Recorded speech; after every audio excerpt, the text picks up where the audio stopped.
and to have that interception happen, to turn around and give up a big run and pass interference on third and long, obviously extremely disappointing. So credit to Maryland, they found a way to make one more play, but I know the guys in our locker room are pretty upset, pretty hurt right now. And as I told them, the things that cause winning and losing, it's not this mysterious thing out there. It's winning the turnover battle, fourth quarter shutouts, all the different things that we were not able to do tonight, and still had a chance to win. So I know we're pretty disappointed, but we'll regroup. So I'll see what questions you guys have. On the first and goal, on the last drive, you didn't have to throw. Why did you guys throw the ball?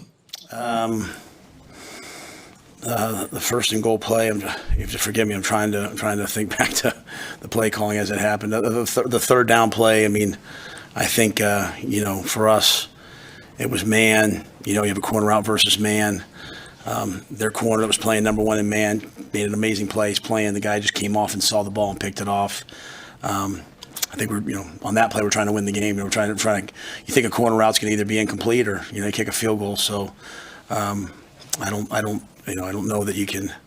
I don't know that you can do anything else on that. The play before that was a hand. The first down play was a handoff, and Chuba taking third down reps. It's not a zone read. It's just a handoff. He pulled the ball because the guy came up the field, should have just handed it off. I haven't seen the tape. Maybe he saw something I didn't see. I think when he got outside the pocket, realized he had no protection. He threw the ball away. But that was a running play, run call. It was not a pass play or an RPO. On the third, and go back to that, did everything go off correctly on that play, or the routes run? Yeah, it's two unders by 1 and 2 and a corner out by 3, right? And you play man, it's man. They go corners over. They chase 1 and 2, and you throw the ball to the corner out to number 3. And I'll have to wait and see the tape. The kid must have just looked up and saw the ball thrown. So I don't know if we they ran the right routes. I don't know what happened, or he made a great play. Can you discuss the decision there with Jeff after the 2 turnovers and taking him out and putting Chuba in, and just what kind of life you thought he gave you on that last drive? Yeah, I thought, obviously Heinrich went out there. We had discussed, Heinrich's been a little bit beat up lately. Like, hey, maybe we'll give Jeff a series. Heinrich came out with the ankle. They cleared him to go back in, but he was trying to run out there. He looked pretty like he was laboring. So he went with Jeff.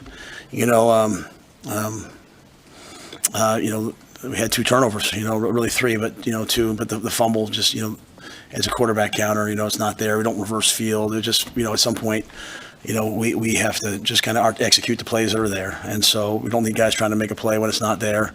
2nd and 7, get the 3rd and 5, go for on 3rd and 5. So, just kind of said, hey, let's give Chuba a shot, And so Chuba, I thought, moved us down the field. And we were in position to, go win the game. Anytime you put the third guy in who hasn't gotten as many reps, right, things can happen. The same play that he pulled the ball on, and it looked like a bad snap back in the end zone was the one he ran the ball out on. So those are just handoffs. Those aren't zone reads. But I thought maybe it was a bad snap because what I'm looking for, you can't tell. That's why he went and ran the ball. But, again, wanted to run the clock there, get the ball down tight. Have a safe third down call and then kick a field goal and let the defense go in it. And but even with the fumble, as I told the team in there, there's always going to be different, obviously, narratives, which I understand. And obviously, it's not good enough when you have that many turnovers yet again. I mean, it's just the same thing over and over and over again. It has to stop at some point. But I do expect our defense to go out there and get that stop.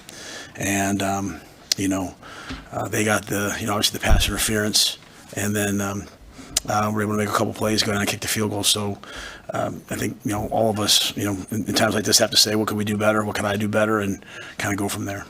With those turnovers, I know you've said it's something that has to keep getting worked on and addressed. Is it something that you're not seeing or it's getting better in practice, but then it's like kind of rearing its ugly head in game day? Or is it something that's still overall needing to be addressed? Yeah, I mean, the first one, as you could probably tell, is pretty animated. We ran a double move, and I felt like we ran a slant and go, and I thought it should have been pass interference. I thought he got grabbed, and I was pretty animated. The quarterback sees the guy come running out of it. The second one, that's a quarters beater. It was man. The ball has, that play has to be checked. It wasn't checked, and then Jalen ran right by the safety. So I think anytime you get to your second and third quarterback, obviously they're not getting the same reps, and so the fumble obviously is. Fumble obviously is a problem. You can't have that happen. So I think anytime what's happening across multiple players, you know, you have to, as a coaching staff, you have to sit there and say, well, you know, we're obviously not getting it done. And, you know, last thing I want to do is get up here and blame players. You know, there's certain things that have to happen, which is okay to say that, but you know, it falls on my head to get it done. And you saw the impact of us taking the ball away a few times, and you know, it's just it's really, you know, as I said to the guys, it's just a shame. It overshadows all the other good things that they're doing. When you have 4 turnovers and you lose 13-10, I mean, that's pretty hard to do. And so it means that we're, you know, being physical and running the football and doing some other decent things. But, you know, the passing game really is just not where it needs to be for us. How complicated is that quarterback discussion now moving forward? I mean, you have 3 guys that have now played a lot for you. How do you kind of decide how you want to manage this thing going forward? I think you just take it day by day. You know, you get in there tomorrow and you see sort of, where's Heinrich at, you know, physically. Heinrich's gift is that he's a dual threat player, and so if he doesn't have the ability to run and cut and do all those things, then, you know, that limits, you know, kind of what he can do. You know, Chuba is getting back to being healthy, and so it was good to see him. It's good to see him have an opportunity to go play. So I think we just kind of get out there. You know, we have to get out back tomorrow and just take it day by day, and hope that when we get to Tuesday, what we don't want to do is be, you know, waffling back and forth. We want to have somebody, you know, get the main reps, have someone else get the second best reps, and kind of go from there. But I would be lying to you if I told you I knew who that was going to be right now. So Heinrich, you say it was ankle today? Yeah, he came off. They took him in the tent, said it was ankle, so they cleared him. You know, you could see him; he's kind of sprinting back and forth, but certainly, you know, not the level that he normally would play at. Matt, you talked about wanting the guys to play loose, play free, and let them rip. Were you happy with the way that at least the defense played today and their attitude? Yeah, I mean, I thought when it came to defensively, you know, it's just, but it's the same thing, right? It's the same game. They're all the same games for us, right? Like, it was, you know, pretty dominant on defense for long stretches, and then, you know, explosive pass, right? Dominant on defense and explosive pass, right? So, you know, if we continue to, you know, minimize those things, we can be even better on defense.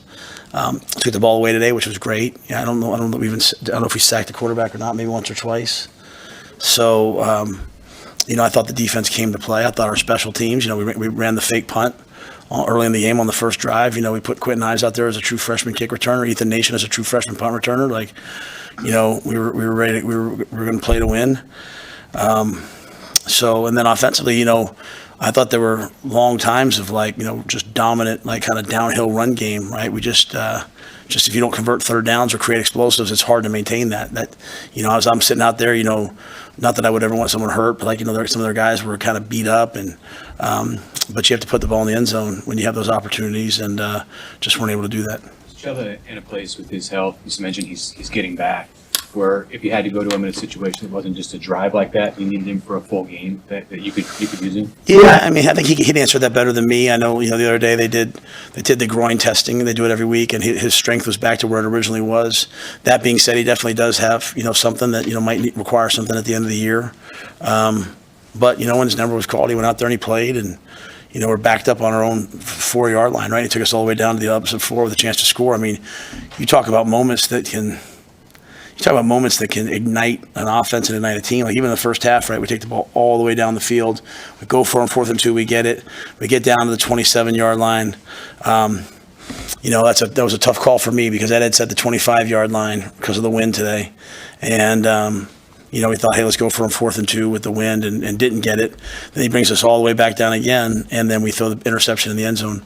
To think that we had 2 interceptions in the end zone today is difficult, right? So, and then that drive at the end. I mean, again, those are drives that can ignite a season and turn a season around, and we just didn't finish them. But I'm happy to see that Chuba got a chance to play, and you know, we will just, if he's the guy, we'll coach him up as best we can. What's the message to your team with 2 games and 2 more chances to clinch bowl eligibility? Yeah, you know, I just. You know, I think right now, I think when you win and you lose, it's really important to talk about the moment that you're in. I think for me, it's important to remind them, you know, that, you know, how much I respect them and care about them, and how I know some guys are really hurting, and some guys I'm sure feel like, man, I let the guys down, or if I hadn't done this. But it's the man in the arena, the guy that has the guts to go out there, that puts himself out there. So I just encourage them to make sure they understand that at the University of Nebraska, I expect us to finish the game on offense, but also expect us to finish the game on defense. And this shouldn't be anything but a team. And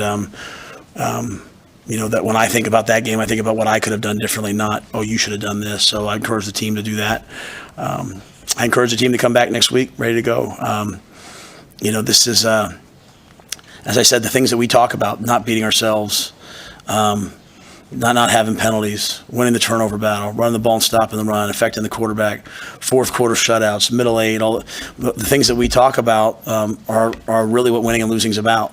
And so our guys are learning that lesson, sometimes really good, sometimes really bad, in terms of like in tough circumstances, not tough circumstances. But if they can learn everything there is to know about winning and losing in these times, they'll be really good in the end. So just reminded them that, we'll go play Wisconsin. It's another Big Ten team. It'll probably be the same type of game. Probably get down to the end. Probably need to make one more play than than the other team did tonight. Maryland did, to give them credit. But I really do believe that that's the message. And I believe that our seniors, they're winners. And I know how badly they want to win, how badly they want to finish with a win and get to a bowl game and all those different things. And sometimes you have to overcome these circumstances and show back up, when you're kind of crushed to get there. And I expect our guys will do that versus a really tough Wisconsin team next week. And so, but that was the message. There wasn't a lot of yelling and screaming. I know the guys played hard. They laid their heart and soul on the line. Got guys banged up, other guys step in. I just want them to learn from it and continue to get better. Quentin status? Yeah, Quentin. Unfortunately, we tried to take the pads off a little bit this week and help the guys out. So we took the pads off on Tuesday. Wanted to be fresh for today. Put the pads off on Wednesday, just the tops, and was tackling somebody, like butting a guy up and hit his shoulder. And so we thought he'd be cleared for the game today. Wasn't quite ready. He certainly wanted to play, so we expect he'll be ready next week. But just kind of an unfortunate event on Wednesday. With Chubba, was that the same thing that he'd been dealing with earlier in the season, or was it something new? Yeah, Chubba's just been kind of dealing with that groin since he hurt it in preseason. Okay. Anyway, thanks, guys.